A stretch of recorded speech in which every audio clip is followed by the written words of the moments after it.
Diversity, Social Justice and Learning. This assessment is presented to you by Louise, Charlotte and Robert.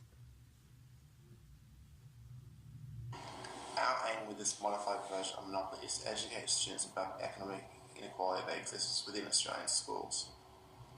Players will be given the chance to play as one or two schools that represent the opposite ends of the SES spectrum. At the start of the game, each player will be given a budget depending on which team they chose to play as. As they go around the board, each player must spend money on a tile that represents a resource needed for a school, such as teachers, infrastructure, books, classrooms, or luxury items such as sporting equipment, a school canteen, or computers. As each player lands on different sections, they must debate and consider the bonuses and outcomes that come with the decisions they make throughout the game. As they continue to play, they can begin to consider the social hegemony of does throwing money at a problem always solve it over the long term, and is it sustainable for these schools to be constantly spending millions of dollars annually on luxury items when there is very little to medium increase in student academic success and attainment.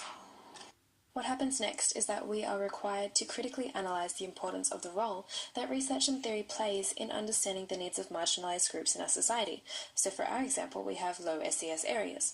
This makes us investigate the relationships between power, privilege and disadvantage within low SES schools, and helps us to assess how we might implement and create a supportive learning environment in our own classrooms using the materials that we are given.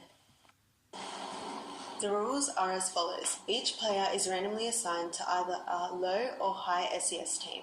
Red represents high SES, yellow for low SES. The high SES players roll first. Depending on their team, each player is given a different starting budget.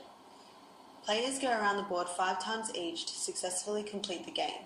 To win the game, a player must have bought the most resources on the board, have the most money, while also having the most bonuses and upgrades. Purchases can only be made after a player has rolled a number that lands them on a specific card. Each player must budget and allocate money across the 12 key resources available on the board. Players are then given the option to upgrade each of these key areas to receive special bonuses and increase the quality level of each resource. As these 12 areas are upgraded, players gain both advantages and disadvantages as a cost to spending more money on the resources. When a player lands on chance cards, they choose a card based upon their team colour. They must read out the card immediately and react accordingly to the outcome of the card. At the end of the game, each player tallies up their remaining funding and the total cost of their expenditure. The player with the highest amount of money wins.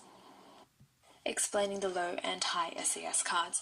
Each card holds valuable theory as to why the player must complete their designated task. It educates the students and pushes them to ask questions about the funding distribution in their KLAs and how they can then implement inclusive theoretical framework learning into their classrooms. For example, the low SES card 1 says low SES students are more likely to experience multiple stresses compared to other students, with its reference. This has affected the academic performance of some of your low SES students. Move back 3 spaces.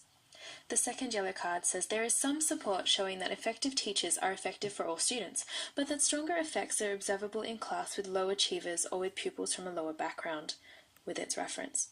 Your school's performance has increased, get another turn.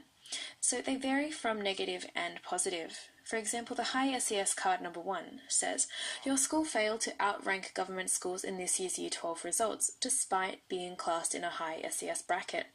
You must sacrifice $200 to catch up and upgrade your materials. This was taken from a Catholic and Independent School article, where Catholic and Independent schools ranked higher than government-funded schools. This raises the question, is it worth the extra funding if the results are subpar? The second card says, parent involvement equals high academic achievement. Parents agreed to come and supervise a study session. You receive a free teacher's aid upgrade. The information of social networks among parents, teachers, and students have been found to have created a positive learning environment that results in high percentages of results above the national standard. As you can see, it works the exact same way for high SES as well, both negative and positive. We hope you enjoy playing our game. Thank you for listening.